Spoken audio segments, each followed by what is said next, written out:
Welcome to a special edition of Newsnight. I'm Abby Phillip in New York alongside Caitlin Collins. Tonight, combat in court. Day 14 of Donald Trump's hush money trial provided a lesson in how not to make friends, how to alienate the judge, and how to maybe alienate the jury as well. Stormy Daniels took the stand yet again under cross-examination for the defense for Donald Trump and spent a whole lot of time asking questions about what they originally objected to, the details of her alleged tryst with the former president of the United States. Now, the crescendo of this hours-long stint on the witness stand all led up to this. Trump's attorney, Susan Necheles, heavy-handedly asserting that the adult film actress had made it all up. Necheles, and you've bragged about how good you are about writing porn movies and writing really good stories and writing really good dialogue, right? Daniels, yes. Necheles, and now you have a story you've been telling about having sex with Donald Trump, right? Daniels, and if that story were untrue, I would have written it a lot better. There was laughter in the courtroom. Daniels, however, of course, was not the only headline witness to take her turn under the oath. The jury also heard from Madeleine Westerhout. That's a former gatekeeper, really, to the president and the head of Oval Office operations. She sat right outside the Oval Office when Donald Trump was president, and she recounted how she functioned as this unofficial delivery service at time, running these checks between Trump Tower and the White House. She also gave the jury a window into something that we haven't heard up to this point, really, the Trump marriage. And Donald Trump, as she described it, his sweet, sometimes doting relationship with his wife, the former First Lady, Melania Trump. The judge, Juan Merchan, also ticking off multiple reasons why the prosecution, annoyed, even angered him with what the defense didn't object to as Stormy Daniels was on the witness stand. Judge Merchan asking the Trump defense why they didn't object to the mention of a condom, saying that he couldn't understand their ask for a mistrial with all that they let go during the presentation of evidence. And tonight, also, a challenge directly from Stormy Daniels herself to the President of the United States. The adult film star and a key witness for the prosecution posting this on X. Real men responded testimony by being sworn in, taking the stand in court. Oh, wait, never mind. Here with me to break everything down that we learned today inside that courtroom, Lee Zeldin, Joey Jackson, Ana Navarro, and Brian Stelter. So let's start with Joey, because Joey, you've got the goods. Give us a little bit of what happened in the courtroom. What didn't happen in the courtroom, Abby? All right, so let's start with the cross-examination. I want to talk about Necheles, defense counsel, and Stormy Daniels. So let's get into it. Necheles, defense attorney for Trump. So just so I can be clear on what you were saying, you've acted and had sex in over 200 porn movies, right? Stormy Daniels, 150-ish, yes. Defense counsel Necheles. And there are naked men and naked women having sex, including yourself in those movies, right? Daniels, yes. Necheles, defense attorney. But according to you, seeing a man sitting on a bed in a T-shirt and boxer shorts was so upsetting that you got lightheaded, blood left your hands and feet, and you almost fainted, right? Daniels, yes. When you were not expecting a man twice your age to be in their underwear, I have seen my husband naked almost every day. If I came out of the bathroom and it was not my husband and it was Mr. Trump on the bed, I would probably have the same reaction. Defense counsel Necheles. And that made you feel like you were going to faint? Stormy Daniels, absolutely. If I came out of the bathroom and I saw an older man in his underwear that I wasn't expecting seeing there, yeah. So the question becomes, Abby, why have this, contentious cross-examination? My argument is that the cross-examination was not for the jury.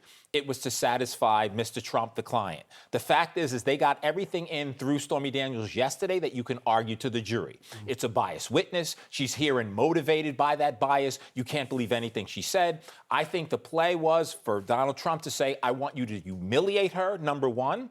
I want you to reestablish my credibility. I want you to deny that affair. Totally unnecessary to go in on her like that. Who got the better of this exchange? Let the jury and let the 13th juror at home, you decide who got the better. I mean, Ana Navarro, I have to know that your response to that, because obviously, what Stormy Daniels does for a living doesn't translate to the fact that she should just be comfortable with seeing a half-dressed man anywhere she goes.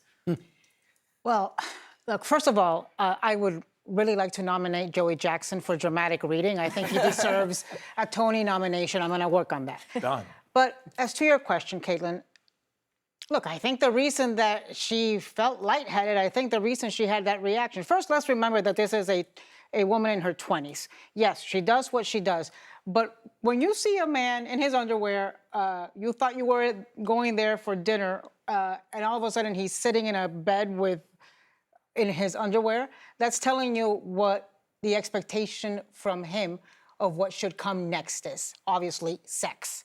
And so I think it's a pretty big deal for her to process as she's reacting to what she's seeing. So, to me, it's a very credible reaction. And not just any man. And but I'll tell you this, but and Donald I Trump. suspect At the height of his celebrity. for a lot of women who've dealt with sexual harassment, who've dealt with men doing power plays on them, this may have resonated. It resonated with me. Yeah, I mean, you don't even need necessarily the specter of this being some kind of coercive dynamic. Donald Trump is an extremely famous, powerful man. And that, I think, is the elephant in the room. It's almost like this exchange, and so many of the exchanges with the defense, you can really read them both ways. I mean, I think the defense could easily have listened to that exchange and been very happy with how Stormy Daniels explained herself in that moment. It does seem like we're seeing 2024's post-Me Too kind of a cultural awakening, all the progress this country and other countries have made in the last 6-7 years collide up against decades-old attitudes about men and women. Right, and we have to remember, this was in 2006. This was so early on before the Me Too movement. Here we have, as you said, a woman in her 20s, a man who's about 60 years old. And what does she say? She says, quote, "My own insecurities made me feel like I had to sleep with him." Not pressure necessarily from Donald Trump in a physical way, nothing violent, just her own insecurities. It was one of the most revealing moments, I thought, from Stormy Daniels today. How many cases like that, how many examples like that have we heard of women who had that kind of experience with Harvey Weinstein? Who had that kind of experience with Charlie Rose that they allege, right? Where they go in supposedly for a meeting, supposedly to meet somebody, and end up seeing a guy in his bathrobe. Yeah, but an old guy in his bathrobe. And the reason the Trump team was so incensed about the day one of Stormy Daniels' testimony is kind of they didn't want that comparison, because Stormy Daniels in her testimony and in her interview with Anderson Cooper said this wasn't that kind of moment. This was consensual. I wasn't forced into this. I wasn't coerced into this. Right. And so, Congressman, I kind of wonder what your reaction was as you were listening to how the cross-examination went today, and the point the judge made at the end, which was, why did you linger on this part so much? Because you're only kind of drilling it into the jury's ears, as he phrased it. Did you think that was a smart tactic? It's a tactical decision to be made. I wasn't in the courtroom today, and they would be the best ones to talk strategy on any day, prosecution and defense. I would say that each day that I'm watching, I was a prosecutor as well, never served on the defense side in a case, anything like this, of course.